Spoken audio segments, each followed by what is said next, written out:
In this tutorial, we're going to take a look at how you can put text behind moving objects in Adobe Premiere Pro.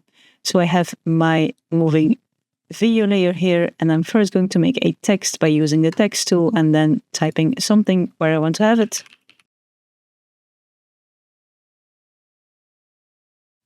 And move it to where I want it to be approximately, and then you can also change the text type and all those things in the Procreate window when you have your text selected.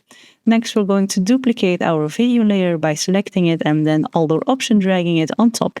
And then this top layer, we're going to give an effect called Color Key. So go to Effects and search for Color Key, and then drag it on top of your top video layer. Here we can select our key color, and mind you, this only works when your foreground object is a different color from the background object, and even then it can be difficult to select the correct color and get it to work, but I think this blue color will do. And then we're going to increase the color tolerance like this. Not too much,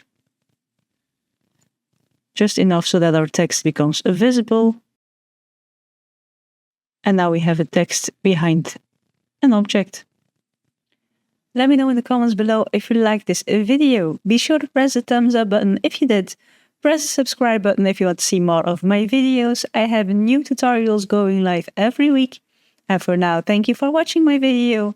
Stay creative, and I hope to see you in the next one.